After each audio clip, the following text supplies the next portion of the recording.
Hi, everyone, and welcome to Game Beyond the Game presents Talk That Talk, day number two of a three-part series on mental health. And I'm joined again today with my incredible special guests, Erik Hipple and Erik Kramer, as we continue to share our individual journeys through depression, suicide, and mental illness. If you missed yesterday's part, don't forget to check it out on Game Beyond the Game Facebook page for the next few days. After that, it will be taken down and only be available on our Game Beyond the Game YouTube page. Yesterday, we introduced ourselves and gave a back of our upbringing circumstances. Is that me? That eventually led us to our mental health crisis. And what was interesting about our stories is that neither of us shared a traumatic or abusive family upbringings that would make you think we were set up for a crisis. And I bring this to your attention because a crisis can happen to anyone. And so let's get started.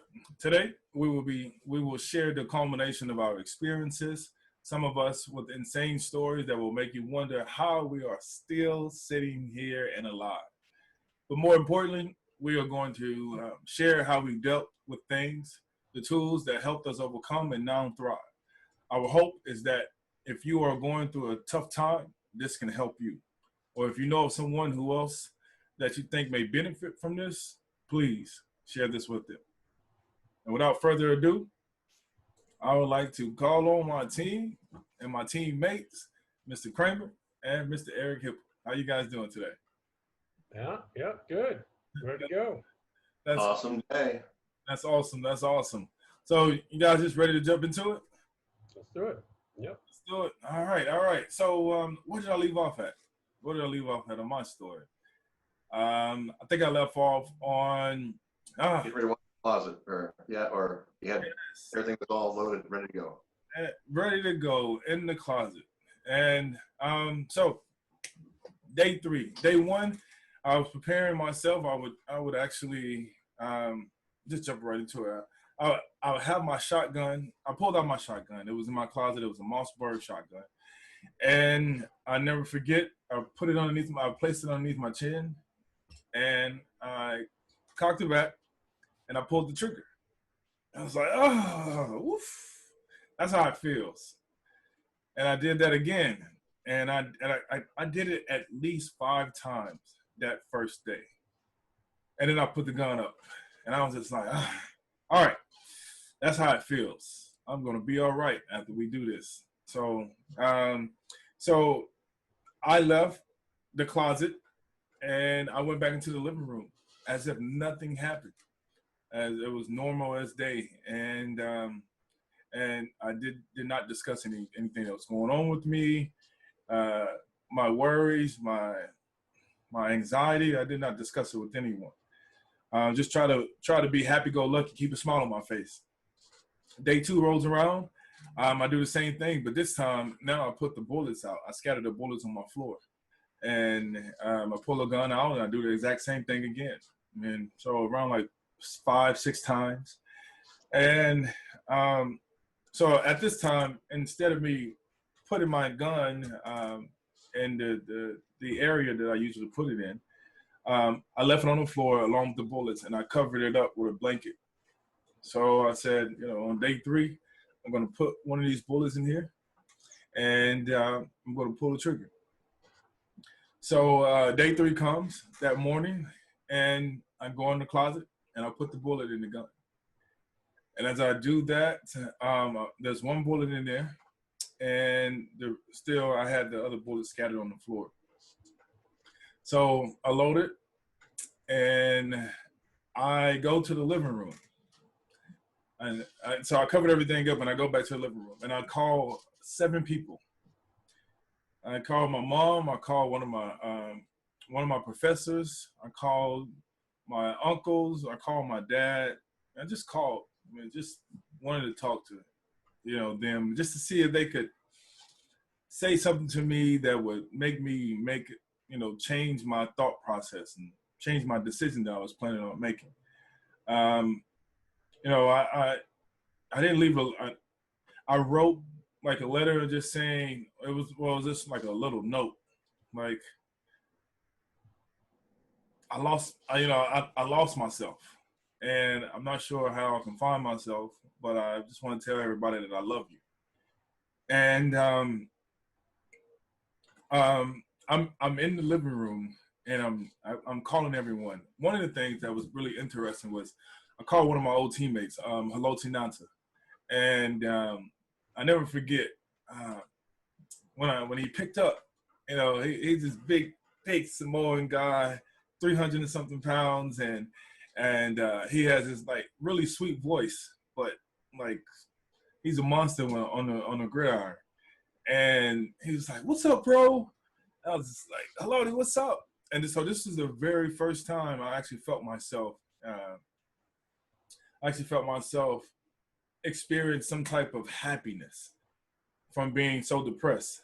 And um, Haloti, he was like, "Man, how you doing? How's everything going, bro?" I was like, "It's going good, man. Like everything is going really well." I didn't tell him anything that was going on with me. I just told him, everything was going good and I'm all right, man. And he said, "Oh, that's good." And it was a small talk. And then shortly after, he said to me, "Well, I gotta go to practice, man, and so I'll hit you up later." And as quick as I became excited, I became depressed right after that, because it reminded me of, man, that's what I missed out on. Being able to say I'm going back to practice, being able to say that I'm going to go back to the field and be able to play. And man, I made 6 phone calls, and then after the sixth phone call, um, I called one more person because it seemed like everyone that I spoke with, they couldn't relate to me, or they didn't have time. They had to finish doing what they were doing as well. And all I could say was, man, like, I don't know what's going on. So I make one last phone call, and this one last phone call that I made was the spiritual leader at the monastery, the head guru, and I'll never forget. I called, and right away I just started lamenting. Just this is what I have going on. I lost my job. I lost my condo. I lost my car. I could lose my house. I'm running out of money. I don't know what to do. I'm about to kill myself. And the other line, it went silent. And the only response that I received was, "Are you done?" And my reaction was like, "What? Am I? Did you not hear what I just said?" And if you know anything about monks, uh, nothing seems to disturb their peace.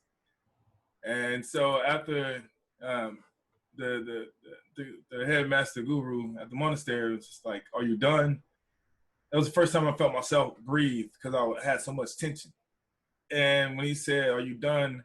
I let out an exhale, like, yeah, wow, I guess I am.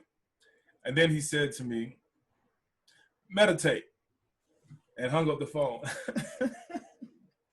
I was like, "Oh," if you can only imagine, my brain was exploding. Like, I just told this individual that I'm about to harm myself. And all he said to me was meditate, and hung up the phone. And so, man, from there, my mind was racing like, okay, what are you going to do? Are you going to go do it? Or are you going to go meditate? Like, F this meditation. Like, how can this shit save you? That's what was going on in my head. Like, this is idiotic. This is crazy. I should have never called him.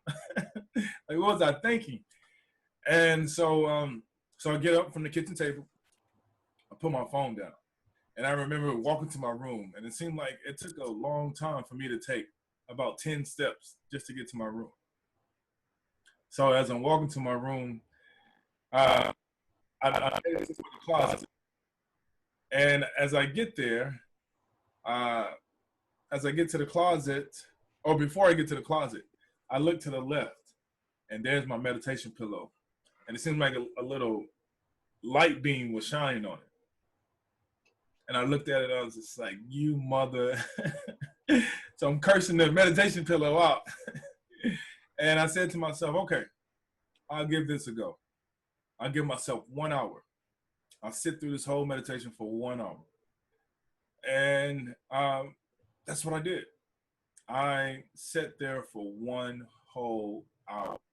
And it was the toughest meditation that I ever experienced in my life. And the reason why is because later on, I realized that I had a difficult time spending time with myself, like just sitting down.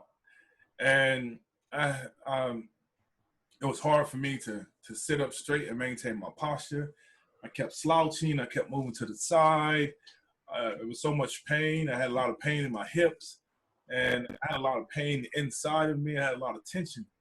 And it wasn't until around like 57 minutes, so around 35 minutes, my hips started hurting, like excruciating pain, like because I'm sitting in this lotus position or the Indian style position. And after 35 minutes, I'm like, oh, I got 25 more minutes. This is not going to work. But I told myself, it was a voice in my head saying, you promised yourself that you'll do 1 hour. So let's stick to 1 hour. Stay disciplined. So around like 57 minutes, that's when I opened my eyes, and I had to look at my timer because I was just like, I'm not sure how much more of this pain that I can endure. And so I open my eyes, I look at the clock, and it's 57 minutes. I was just like, okay, let the pain go, breathe through this, let's go, stay focused, 1 hour. And after I closed my eyes, I inhaled very deeply. And I held it, and then I let it go. And what followed after that was something that I can't really put into words, because you can only experience that. Me describing it devalues the experience. And I never forget, the outside of my knees hit the ground. It fell on the ground, and all of a sudden, like whatever that I had inside of my body, I shot up and it shot up into my head. And for a moment, I was like, what is going on? And it just got extremely quiet. So quiet, I couldn't hear anything but my thoughts.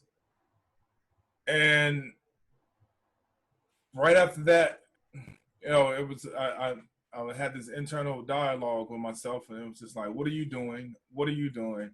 And then I realized what I was saying, what I was doing. First 2 days I was saying I'm going to kill myself. Then the last day it was like, what are you doing? What are you doing? And it's probably like for a moment I just kind of popped out of it like, what am I doing? And right after that, the timer went off. Ding, ding, ding. And wherever I was, it was almost like a dream. Wherever I was, it was like I was sucked out of it, like vacuumed out of it. And I was like, no, no, no, no, no, no, no, no, no.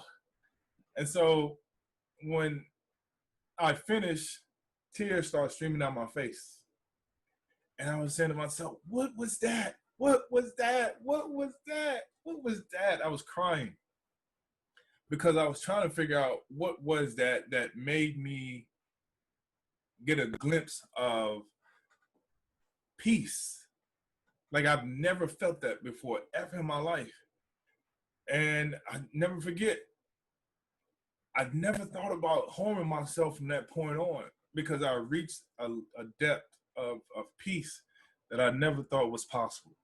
And it helped me not commit the suicide that I was planning on committing. So, I can't wait to speak about the solution, but my solution for me was meditation. And for anyone that is trying to figure out where they can go whenever they get stuck, is to go within. Because when you go within, you go up. So just wanted to share that. So thank you for letting me share that. So Hipple, you're next, my man. And I think I wrote it down too. Hipple, you were driving down the road. Well, actually at that time, I I was struggling, you know, the transitional pieces of all the stuff that was going on, but my business was starting, that was doing well from 90 through 96. And in 95, I started working for Fox, pregame show in Detroit. And so when the business started falling apart, I started feeling like a failure. And our it was systemic is what happened to the business. It wasn't anything, any individual thing happened. It was the corporate side, it pulled out of the business completely. And so 80% of my business left just like overnight. But I didn't try not to show that to anybody. You know, I was scrambling, we keep going, keep moving. And, but when we got to the point where, you know, it was serious and had problems with the partners and everything else, it was just, man, I just felt exhausted. And I'd always had thoughts of, you know, when I went through divorce, you know, my kids would go back and forth, you know, when they were young and, you know, having to be separated from them. And I always have this kind of the struggle, you know, with, you know, with a pistol loaded, you know, as a coping mechanism. If you're going to be this miserable, then either just pull the trigger and get over with or put it down. And so it was like a challenge. And I always put it down, you know, and so, okay, now, okay, done with that piece, now move forward.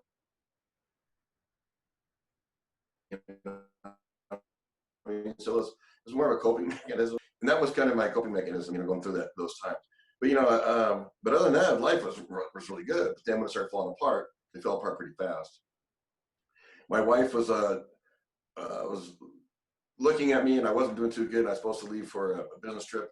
You know, I'd been, you know, doing more drinking than usual and everything else around this time frame. And so we're driving to the airport, and you know, I'd always had visions of if I did it in a car, I would run into a tree. I didn't want it to look like a suicide because that looks bad.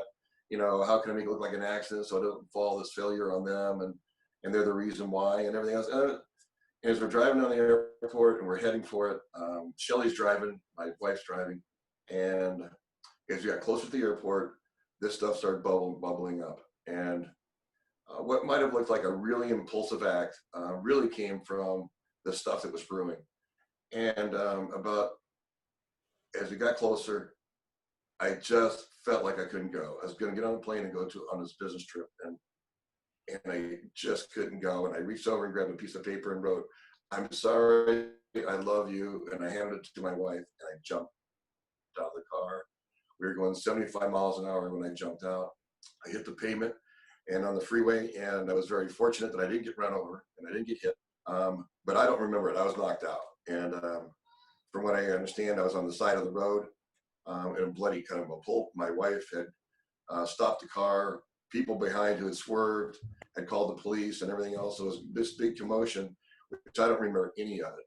I woke up in the hospital 2 days later, really. And in that room was my wife, psychiatrist, and my parents. They'd flown in from California into Michigan. Nobody knew I actually jumped besides that room because she had taken the note and put it in her pocket, so nobody saw it. And so that the people in that immediate room knew what happened. But now, you know, how do you deal with this? I wake up to this, and it's like I was embarrassed. I was, you know, ashamed. I just felt like I just don't want to. This didn't happen, you know. So the psychiatrist is trying to, you know, say, hey, we can get you some treatment. We can put you in an inpatient thing and work this thing out and stuff. No. And I even told my parents, I told my wife, if you sign any paperwork to admit me, I said, I'll never talk to you again. This didn't happen. It's over with now. I could get over with now. I did it, but now it's over with, and so let's move forward. And so that's what happened. I didn't talk about it, didn't really do, you know, in the paper, Hipple fell out of the car. It didn't say Hipple jumped, it said Hipple fell out of a car. So nobody, you know, could imagine I jumped out, what, you know, and so it became kind of this running joke there for a while. It was kind of funny. Oh, yeah. My wife pushed me out, or, you know, whatever it was. But never did anything about it, really. I just sucked it up and moved forward and continued on the business, tried to save what I could, and move forward that way. The challenging point for me was not learning anything about mental health still at the time, even though I'd gone through this and the feelings I had what was all that was about.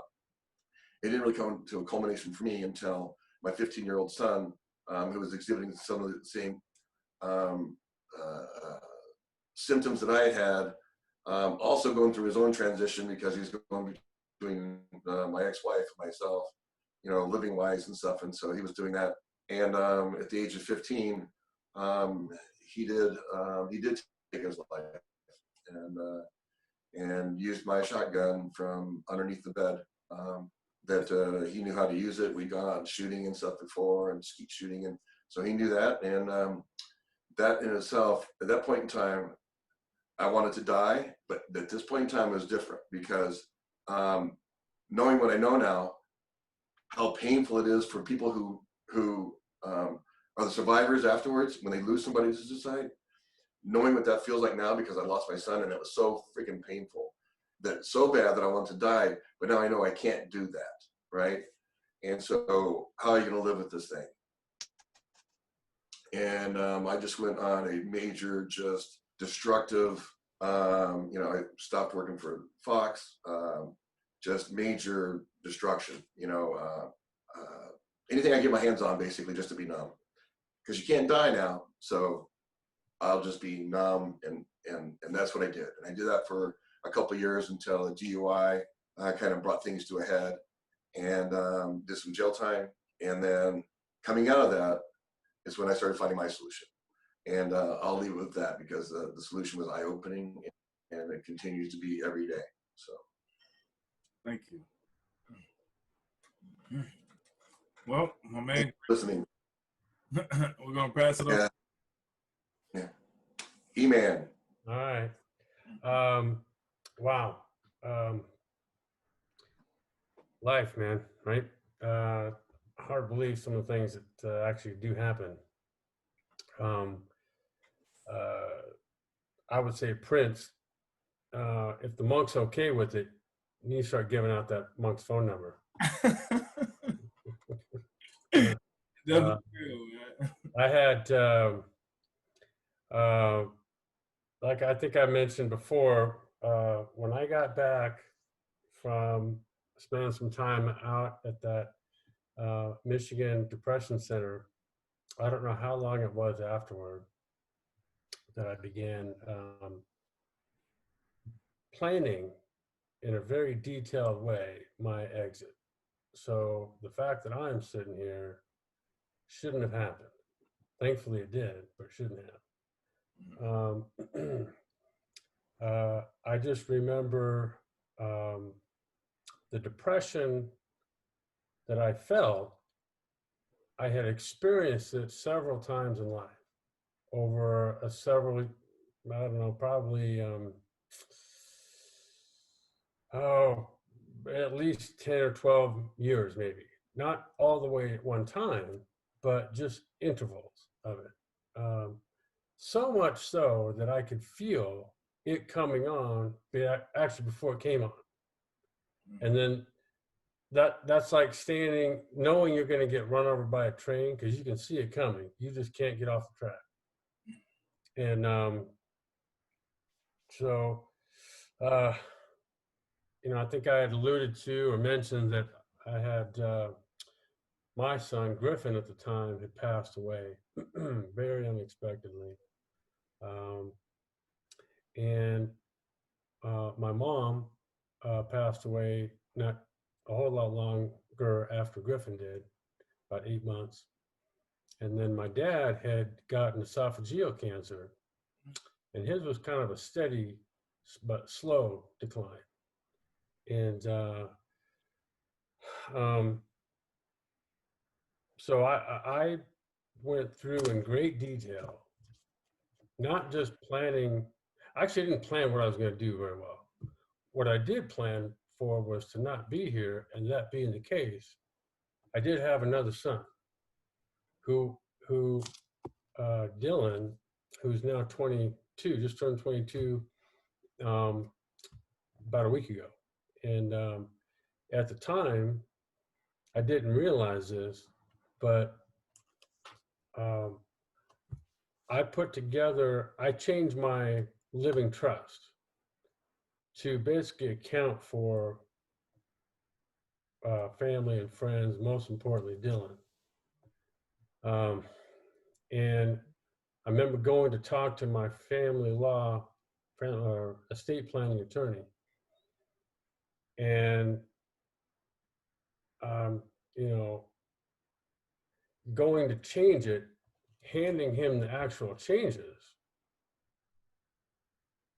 Um, I think that I don't. I come to know now what happened. So he he called somebody. He called either I think he called my aunt, and uh, but I never heard from anybody. So I was really tucked away in my house by myself. Every day I'd get on my computer. I researched what to do and how to do it. I actually purchased that gun prior to going to Michigan. And I had never purchased a gun before, never fired a gun before. And when I went to Michigan, I was there for 30 days. And I remember Erik had to start talking to me about staying after about day 2. And Erik came over there, I don't know how many times, a bunch though. And so I had, planned out, I guess, what, for lack of a better term, the financial aspect of things. And when I was away in Michigan, like I said, I was there for 30 days. I thought I was going to come back and that eventually that gun was going to be gone. And somehow it wasn't. And so the first thing I did was I picked it up, and I don't know if it was that day or some other day, not long after. First of all, picking up was crazy because I'm walking around a gun store acting like this is a normal thing for me. And I purchased a handgun and trying to look like I'm just a guy buying a handgun, knowing full well what I was going to go do with it. And when I got it, I ended up going to a firing range. And after about 4 or 5 shots, it just occurred to me, this isn't the kind of shooting I'm going to be doing. And so I left, and like I said, I'd say probably about a good solid, maybe month or so, went into planning kind of for everybody afterward, I guess is a good way to put it. And then it was after that I went to go, finally there was nothing left to prepare for, which that gave me the most uneasy feeling because now there's only one thing left to do. And I didn't want to do it at my house because Dylan, who was not living with me at the time, he was living with his mom. I didn't want him to have to come home or come to my house in some fashion after maybe hearing about it. So I went over to maybe about a 5-10 minute drive away and checked into a hotel, did there. But I don't remember this, but I guess I placed a few text messages around. And I even went to go eat dinner beforehand. And after telling a couple of friends later, so one of them said to me, "So was this like your last supper? How could you be hungry?"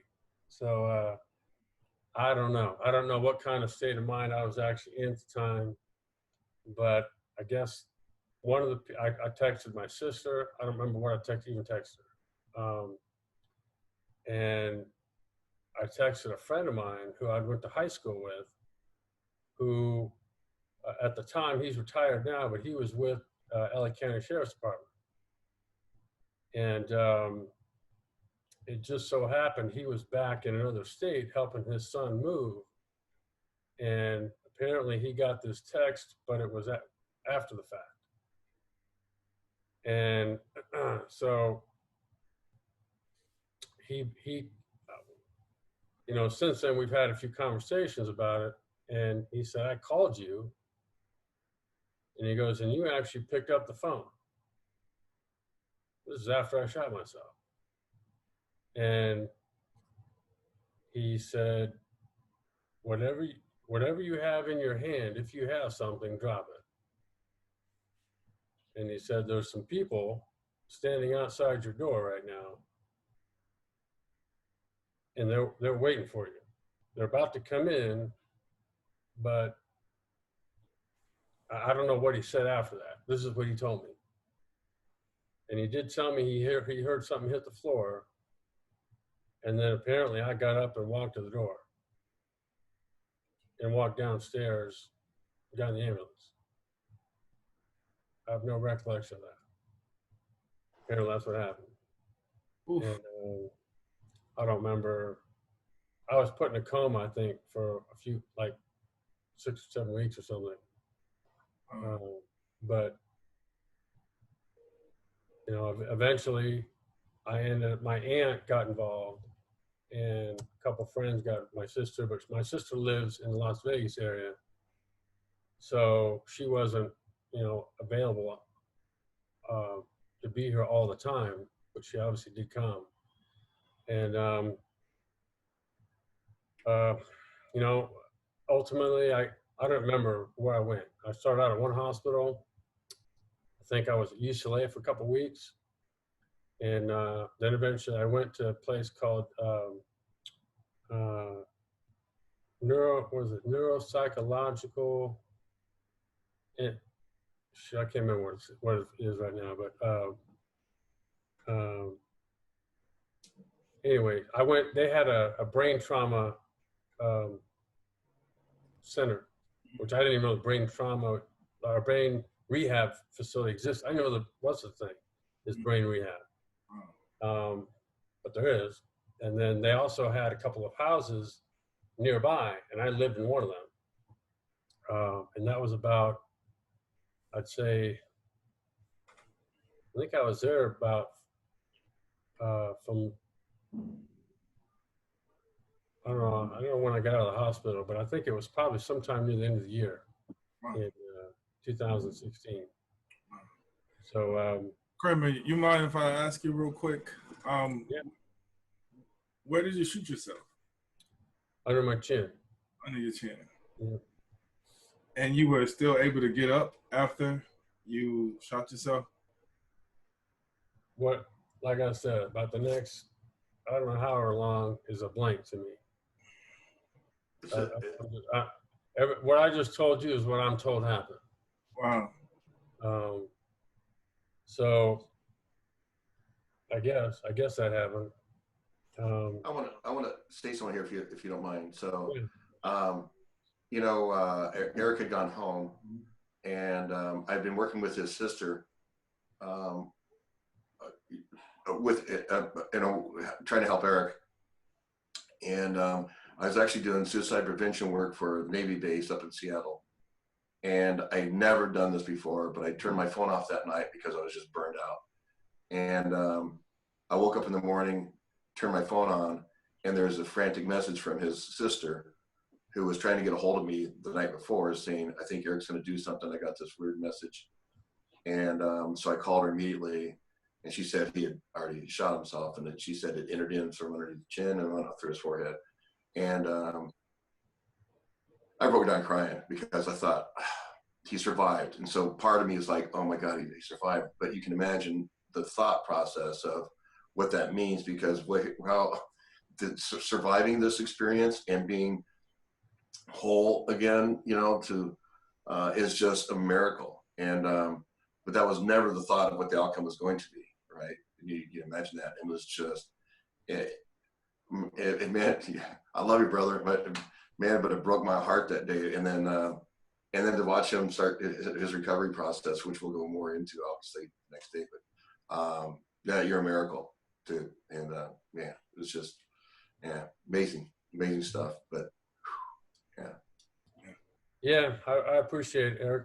Um, you know, it's one thing now to look back on all this and be, um, not only do I have a new lease on life, I have a new, I guess, appreciation for all the people around me that,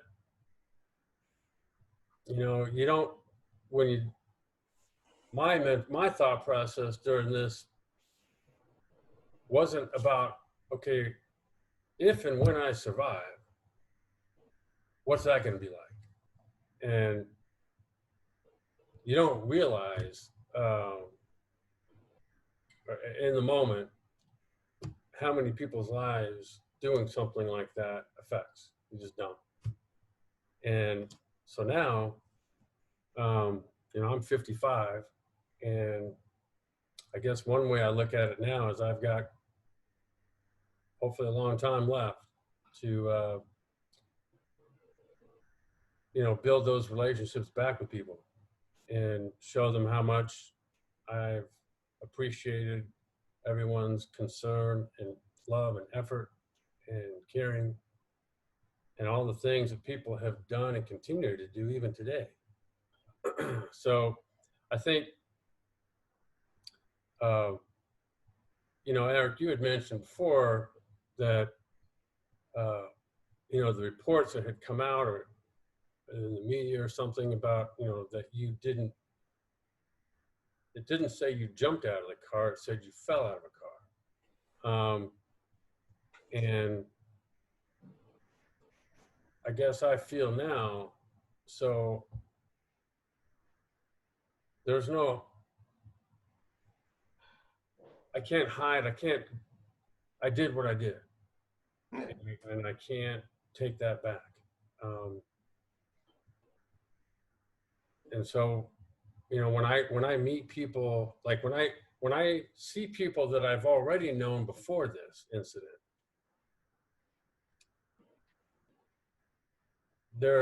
I feel like I have to say something that I'm okay now. And I try to say it just in the way I am.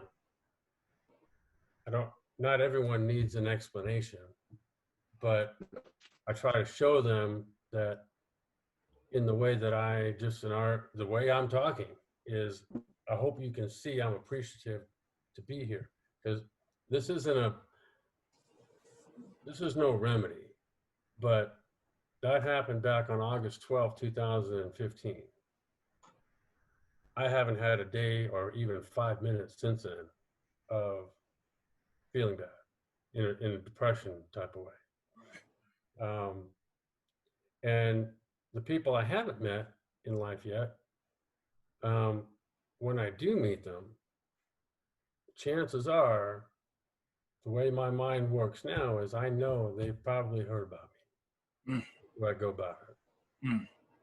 Not that I was a football player, but that I did what I did. Mm. And so I guess I try to I take some opportunities now to go speak to high school. I've spoken probably, I don't know, maybe 10 times publicly about this. Mm. Um, Wow. I've spoken at my own high school. I've spoken at junior college group of people. I've spoken at a big real estate office. I'm involved with a program out in, I don't live in Ventura County, but Ventura County is right next door to where I live. And there's a Ventura County Behavioral Health who has a suicide prevention program that's funded by the state. So I've gotten involved with them as well. And, you know, you try to take I now try to take a proactive approach to helping.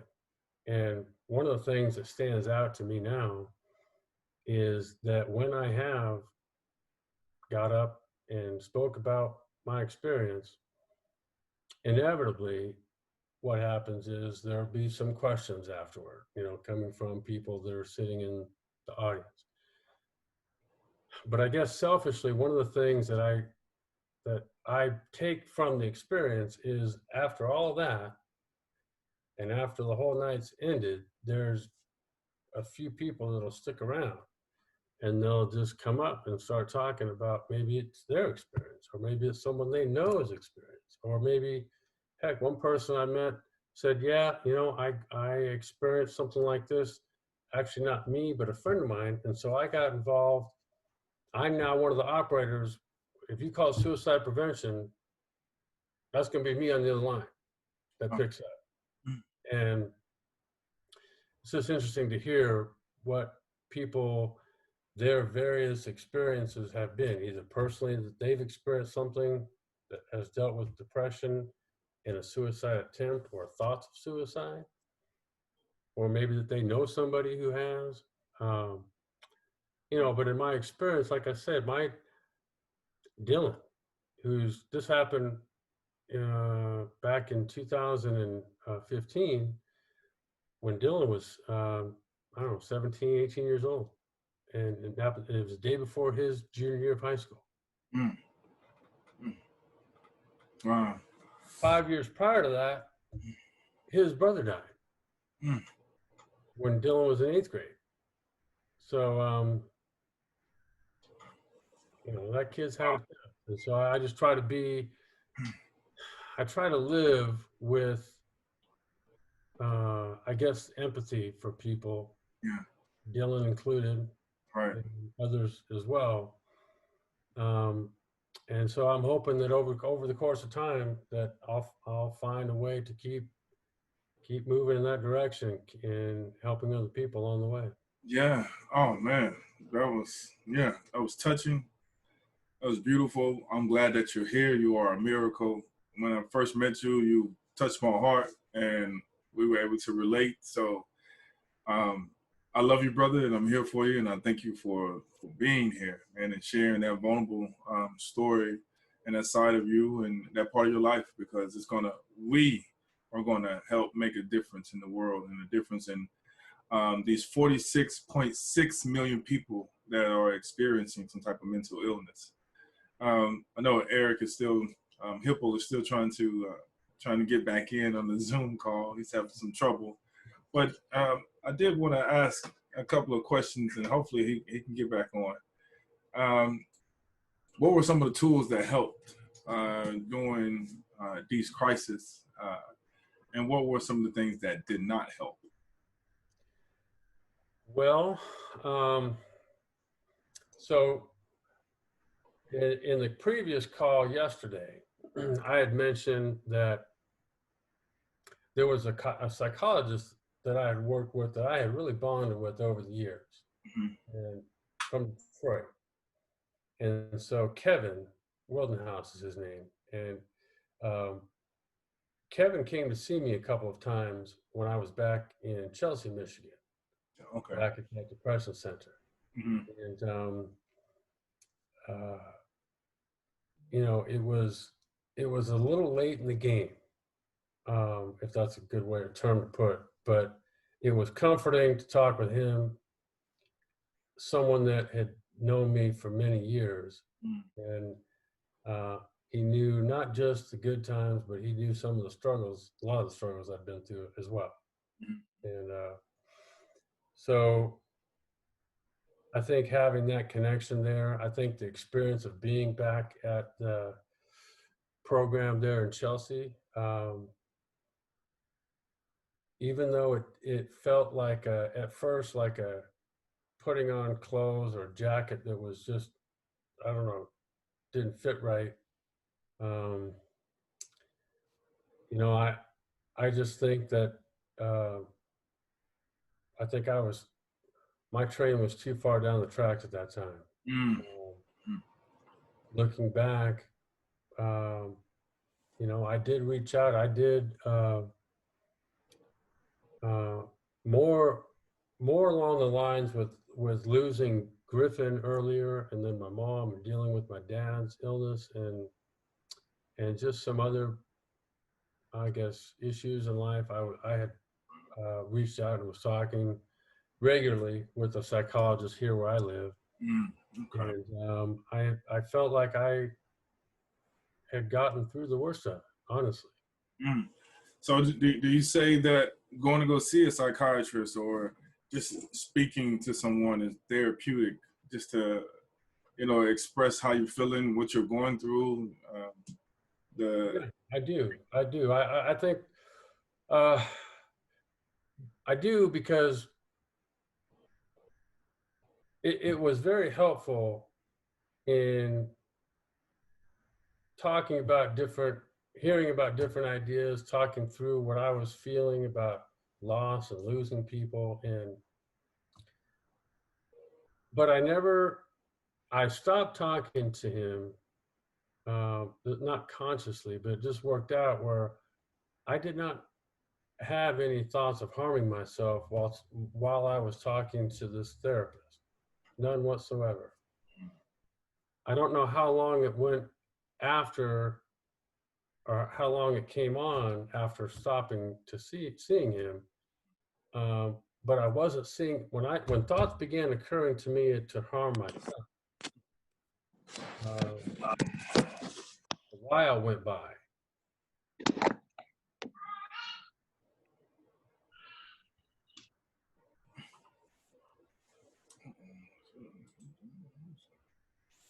In that environment, I was part of a house that had probably, I don't know, 6 to 8 people, including myself. Mm. And I don't know, like I said, I think I was just a little too far gone by that point. Mm. I think those ideations had been with me a while. And the depression, for me, in my experience, it's been so long ago, it's hard for me to even identify with it today. Mm.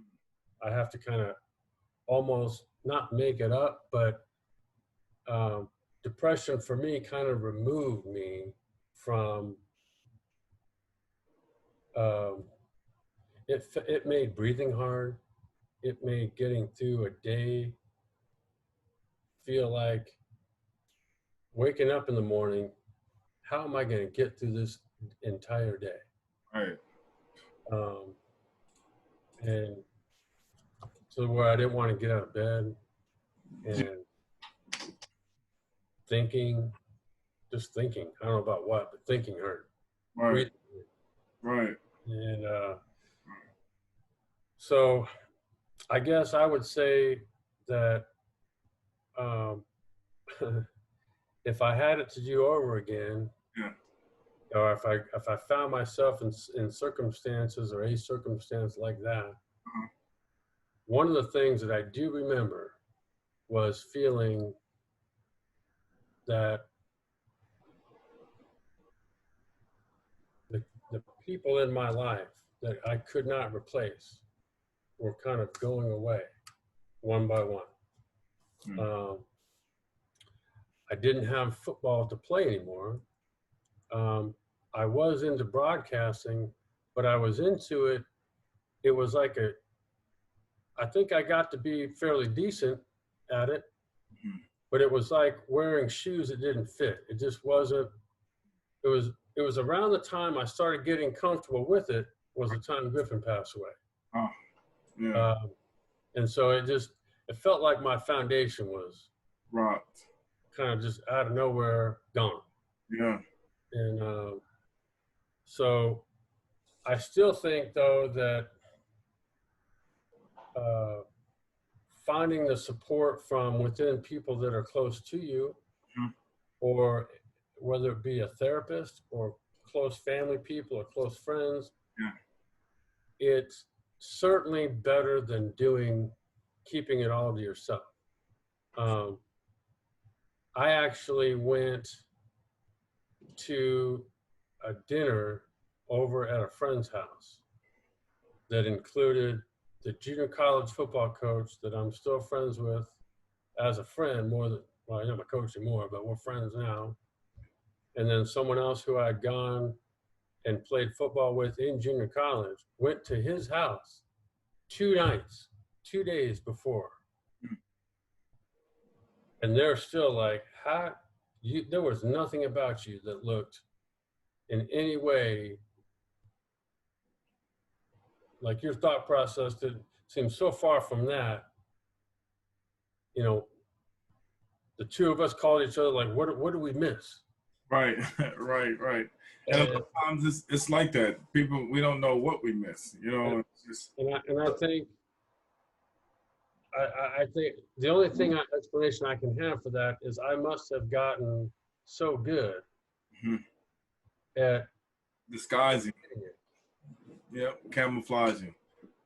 That brings up. Can I jump in for a second? Why I still have internet? Yes, yes, exactly. I was going to say, while you were going, I asked Kramer, what were some of the tools that helped him during his crisis, and what were the things that didn't? And my other question was, and what are the things that the athletes, all professional athletes, and the NFL communities should be doing to help others in need? You know, because we're just talking about solutions. So, I want to point out this fact because it was in all three of our stories. Is the fact that there was some thought processes ahead of time. There was even practice involved, right? Okay, you went in the closet and practiced. Erik, went and when he bought it, went to the range, and actually, my guess is probably to hear the sound. You know what I mean? But to go through that motion of doing it, he even went through and laid out his whole plan to take care of everybody else. So these things were there. I thought about a lot.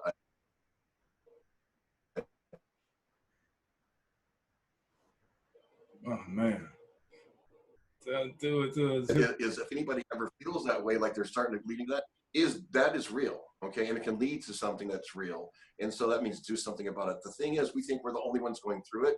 In fact, just in these three stories, you're not, okay. It's out there, and not only that, raising that level of advocacy for yourself, and some of that is knowledge, knowing that transitional stuff, the loss, the grief after the loss of your son, of the game, of the purpose, of your support systems, losing those things have a profound effect on us in the way that we think, the way that we feel.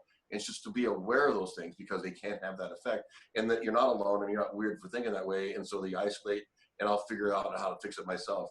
And the last part is just hope, because it's the last thing when we lose hope that things aren't going to change, or that, what's the use of living anymore because all my stuff's gone, and so it's trying to reconnect to something that is hopeful and hang on to that thing.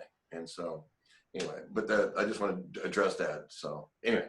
Nice. So what show the these, like the NFL, the NHL, NBA, MLB, because it seems like every athlete goes to this transition where they lose something. Well, it seems like every human being in the world goes to a transition where they lose something. Death is inevitable, and that's another thing that we are afraid to talk about. But like, what are some of the recovery tools, or some of the tools that we can give to people, share with people, that will help them?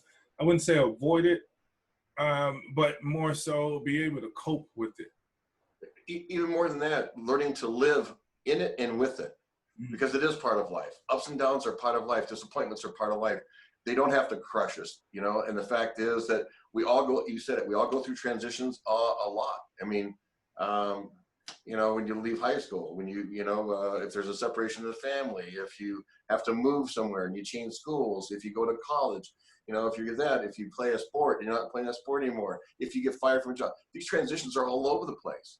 And just realizing that they have an impact, but we're also very resilient people if we allow ourselves to be, and not get caught up in the thing that, well, I could never get over that, and always start thinking negative, because that's when we get trapped and get spiraled, and also all our possibilities go away, and we just start looking at a narrow focus, and it ultimately leads us into, like, why am I still here, right? As opposed to, this is part of life, let's live in it, okay, and learn that we can live in fear. We can also and not in fear, but live with fear, and live with disappointment, and live with the great things happen. Because every one of our stories that we said, they're down here, you heard the bad parts, but every one of them have a huge upside to them too. Everything that we've done, all the accomplishments. I mean, to go, Erik, your accomplishments to going from somebody who didn't start in high school to becoming one of the better and far better backs, at least the Detroit Lions have had, and Chicago Bears, right? And led them to playoffs and stuff, right?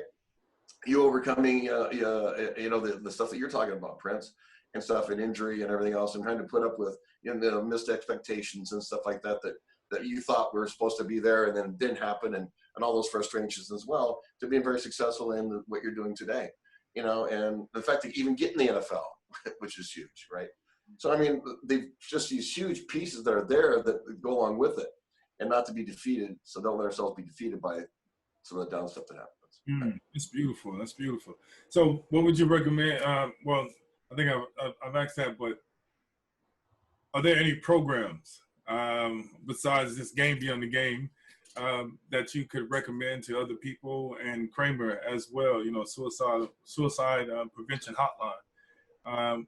What At the 800-273-8255, which is the national hotline number. It's the 800-273. 82. Oh my gosh! I just said it. What was it? 273-8255. Yeah. I mean, it rolls off my mouth usually just automatically. There's that. There's also that hotline that exists there. There's also, in most businesses, they've got some sort of EAP that's available. Most people have somebody in their life that they can at least talk to on the small things, when they start happening, so we address them before they get to the big part. But there are a lot of programs, there's a lot of trainings, a lot of teaching that's out there on the internet. Today, I don't know if there's anything that you cannot learn, okay? And that's good and bad, that's out on the internet, And so if you approach the good about emotional intelligence, if you look at, what are the symptoms, so you might know that. What are these things called, And so what does that look like? What are the medications that are out there that might be available? There's even testing for, if you're thinking about the medication route, there's even testing to tell you what medication would probably be best with your DNA background, and so there's a lot of stuff that's out there. The biggest thing is don't give up hope, because you don't have the answer right now. Hey, man, the way technology goes, there might be an answer right around the corner. You know what I mean? And so just keep moving forward. Nice. Find something that's that you can move forward with and talk with. Nice. Well, as we're about to close out today's show, I want to tell you guys thank you so much, and thank you for just sharing this vulnerable side of you and your knowledge and your experience, because you are a living testimony, to all these individuals that have questions where they are in the unknown. And speaking of the unknown, there's something that we're going to speak about tomorrow as well. As we talk about what's going on with all these professional athletes, not sure what's going to happen, if they're going to have a season. So it's a little bit up in the air. So everyone is kind of like running around scrambling, trying to figure out what's the best solution. But I know my solution. I've been preaching it and practicing it for a very long time, and I've been saying meditation. And I think we have a negative connotation about meditation, but once you start practicing it and you start realizing that you are a human being and you are incredible, and everything that you've accomplished and you've done in life, is amazing, and it's substantial, then you start realizing that you are a gift. And that's the reason why people always say, stay in the present, because you are a gift.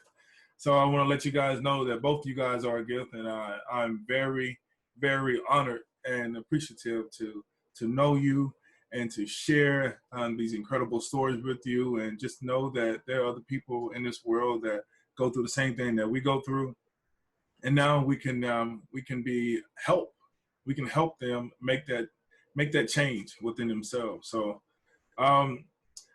any final words from you guys? If there's any parting words? Well, I would say that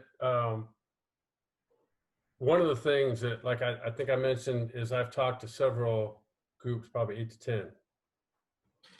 And it doesn't matter who you're talking to, at what ages you're even talking to them, or what business or industry. I've talked to police officers. I've talked to 911 operators. I've talked to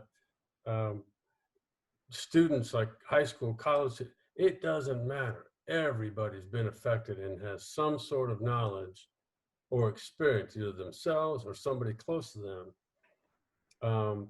And so this is probably, I would say now, it's probably in the process of growing to be one of, if not the most universal topics that you could plonk down in front of any group, anywhere, and if you talk about your experience, there's someone and many people in that group that can relate. Right. So beautiful. You're so right. You're so right. Hipple, any parting words or your? You know what? I know we got a lot for tomorrow, and I can't wait to get there because what we can do is grow. And I think Erik said it really, really well just a second ago. Doesn't matter who you're talking to, a smile, a voice, an uplift to some person can save a life because you may understand them where they're at, and just them understanding that there's somebody else that's out there that saves lives. And so, yeah. That's beautiful. That's beautiful. Well, I want to say thank you guys for joining us today in day number 2 of our 3-part series on mental health. Don't forget to join us tomorrow, Thursday, June 18th at 2 p.m. Pacific Standard Time and 5 p.m. Eastern Standard Time, where we will be discussing some important topics relevant to the current times. What's happening right now in sports? What are the thoughts and emotions that our current athletes are dealing with today? The uncertainty, the anxiety, and at this current time with regards to potential salary cuts, loss of sponsorship deals, uncertainty of playing season, playing games without fans. Man, what does that look like? Oof.